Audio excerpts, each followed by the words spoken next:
ಎಲ್ಲರಿಗೂ ನಮಸ್ಕಾರ. ಇವತ್ತಿನ ವಿಡಿಯೋದಲ್ಲಿ ವರಮಹಾಲಕ್ಷ್ಮೀ ದೇವಿಗೆ ಮಡ್ಲಕ್ಕಿ ಇಡುವ ವಿಧಾನ, ಯಾವೆಲ್ಲ ಮಂಗಳ ದ್ರವ್ಯಗಳನ್ನು ಲಕ್ಷ್ಮೀ ದೇವಿಗೆ ಮಡ್ಲಕ್ಕಿ ಇಡ್ಬೋದಂತ ಇವತ್ತಿನ ವಿಡಿಯೋದಲ್ಲಿ ನೋಡೋಣ. ನಾವು ಇಡುವಂತಹ ಪ್ರತಿಯೊಂದು ವಸ್ತುಗೂ ಅದರದ್ದೇ ಆದ ಅರ್ಥವಿರುತ್ತೆ. ನಾವು ದಿನ ಬಳಕೆಯಲ್ಲಿ ಬಳಸದೇ ಇರುವಂತಹ ಒಂದು ದೊಡ್ಡ ತಟ್ಟೆ ತಗೊಂಡಿದ್ದೀನಿ.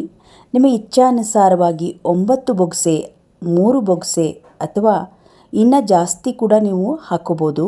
ನಾನಿಲ್ಲಿ 5 ಬೊಗಸೆಯಷ್ಟು ಅಕ್ಕಿಯನ್ನು ತಗೊಂಡಿದ್ದೀನಿ. ಅಕ್ಕಿ ಊಟದಕ್ಕಿ ಆದರೂ ಪರವಾಗಿಲ್ಲ ಅಥವಾ ರೇಷನ್ ಅಕ್ಕಿ ಆದರೂ ಪರವಾಗಿಲ್ಲ. ಮೊದಲನೇದಾಗಿ ಅರಿಶಿಣವನ್ನು ಇಟ್ಕೊಳ್ಳೋಣ. ಇಲ್ಲಿ ಇಡುವಂತಹ ಎಲ್ಲ ವಸ್ತುಗಳು ಬೇರೆ ಬೇರೆ ಅರ್ಥವನ್ನೇ ಸೂಚಿಸುತ್ತೆ. ಅರಿಶಿಣದಲ್ಲಿ ಗೌರಿ ದೇವಿ ಇರ್ತಾಳೆ, ಕುಂಕುಮದಲ್ಲಿ ಮಹಾಲಕ್ಷ್ಮಿ ನೆಲೆಸಿರ್ತಾಳೆ. ನಾವು ಇಡುವಂತಹ ಬ್ಲೌಸ್ ಪೀಸ್ ಅಥವಾ ಸೀರೆಯಲ್ಲಿ ವಸ್ತ್ರ ದೇವತೆ ನೆಲೆಸಿರ್ತಾಳೆ ಎಂಬ ನಂಬಿಕೆಯ ಮೇಲೆ ಬ್ಲೌಸ್ ಪೀಸನ್ನು ಇಡಬೇಕು. ಹಾಗೆ ನಾವಿಡುವಂತಹ ಬಳೆಯಲ್ಲಿ ಸರಸ್ವತಿ ದೇವಿ ನೆಲೆಸಿರ್ತಾಳೆ ಎನ್ನುವ ನಂಬಿಕೆ ಮೇಲೆ ಬಳೆಗಳನ್ನು ಇಡಬೇಕು. ನಾವಿಲ್ಲಿ 3 ಎಲೆ ಹಾಗೆ 5 ಬಟ್ಲಡಿಕೆ ತೊಗೊಂಡಿದ್ದೀನಿ. ಬಟ್ಲಡಿಕೆ ಇಡೋದ್ರಿಂದ ಇಷ್ಟ ದೇವತೆ ಇರ್ತಾಳೆ ಬಟ್ಲಡಿಕೆಯಲ್ಲಿ. ಹಾಗೆ ನಮ್ಮ ಇಷ್ಟಾರ್ಥಗಳನ್ನು ಸಿದ್ಧಿಪಡಿಸ್ಕೊಳ್ಬೇಕು ಅಂದರೆ 5 ಬಟ್ಲಡಿಕೆಯನ್ನು ಇಡಬೇಕು. 5 ಬಟ್ಲಡಿಕೆ ಇಟ್ಕೊಂಡಿದ್ದೀನಿ. 1 ಬಟ್ಲಡಿಕೆ ಇಡೋದ್ರಿಂದ ಲಾಭ ಸಿಗುತ್ತೆ, 3 ಬಟ್ಲಡಿಕೆ ಇಡೋದ್ರಿಂದ ಸುಖ ನೆಮ್ಮದಿ ಸಿಗುತ್ತೆ. ಹಾಗೆ 5 ಬಟ್ಲಡಿಕೆ ಇಡೋದ್ರಿಂದ ಯಶಸ್ಸು ಮತ್ತು ಆಯುಷ್ಯ ಹೆಚ್ಚಾಗುತ್ತೆ ಅಂತ 5 ಬಟ್ಲಡಿಕೆಯನ್ನು ಇಡ್ತೀವಿ. ಇನ್ನು ವಿಳೆದೆಲೆಯಲ್ಲಿ 3 ವಿಳೆದೆಲೆ ತೊಗೊಂಡಿದ್ದೀನಿ. ವಿಳೆದೆಲೆಯಲ್ಲಿ ಧನಲಕ್ಷ್ಮಿ ವಾಸವಾಗಿರ್ತಾಳೆ. ಹಾಗೆ ಅರಿಶಿಣದ ಕೊಂಬನ್ನು ಕೂಡ ಇಟ್ಕೊಂಡಿದ್ದೀನಿ. ಅರಿಶಿಣದ ಕೊಂಬನ್ನು ಇಡೋದ್ರಿಂದ ಮುತ್ತೈದೆ ಸ್ಥಾನ ಗಟ್ಟಿಯಾಗುತ್ತೆ. ಹಾಗಾಗಿ ಅರಿಶಿಣದ ಕೊಂಬನ್ನು ನಾವು ಇಡ್ತೀವಿ. ನಿಮ್ಮ ಇಚ್ಛಾನುಸಾರ ನೀವು ಕಾಣಿಕೆಯನ್ನು ಇಡ್ಬೋದು.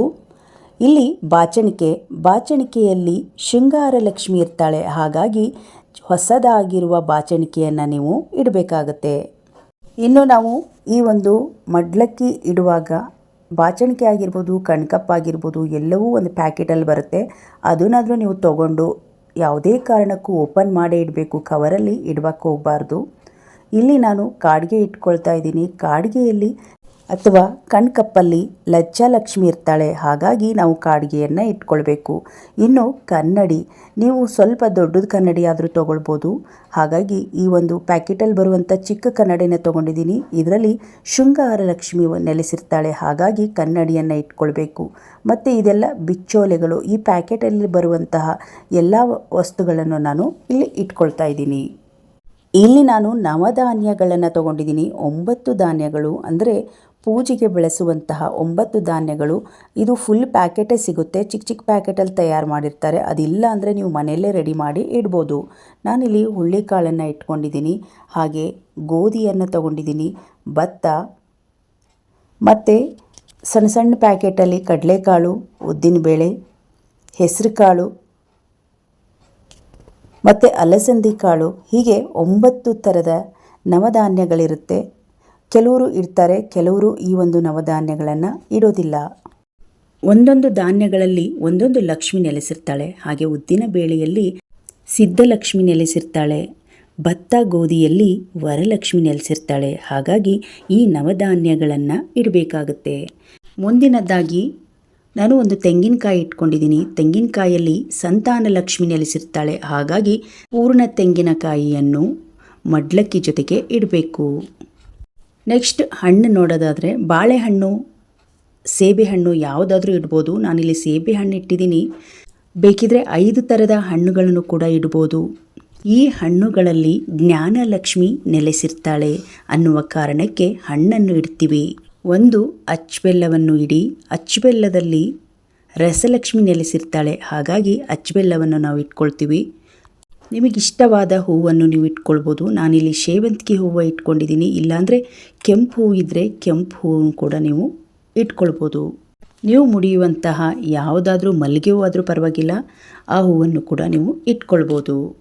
ದಕ್ಷಿಣೆ ಅಂತ ಬಂತು ಅಂದರೆ ನಿಮ್ಮ ಇಚ್ಛಾನುಸಾರವಾಗಿ ಎಷ್ಟಾದರೂ ದಕ್ಷಿಣೆಯನ್ನು ಇಟ್ಕೊಳ್ಬೋದು. ಒಣ ಕೊಬ್ಬರಿನ ಇಡೀದಾದರೂ ಹಾಕ್ಬೋದು, ಇಲ್ಲಾಂದರೆ ಈ ರೀತಿ ಕಟ್ ಮಾಡಿ ಕೂಡ ನೀವು ಅದನ್ನು ಬಳಸ್ಬೋದು. ಇದರ ಜೊತೆಗೆ ಪುಟಾಣಿನ ಹಾಕ್ತಾಯಿದ್ದೀನಿ. ಇದು ದೇವಿ ಮಡ್ಲಕ್ಕಿಗೆ ತುಂಬ ಶ್ರೇಷ್ಠವಾಗಿದ್ದು, ಇದರ ಜೊತೆಗೆ ಒಂದು 5 ಥರದ ಒಣ ಹಣ್ಣುಗಳು ಅಂದರೆ ಒಣ ಡ್ರೈ ಫ್ರೂಟ್ಸ್ ಅಂತೂ ಹಾಕಲೇಬೇಕು.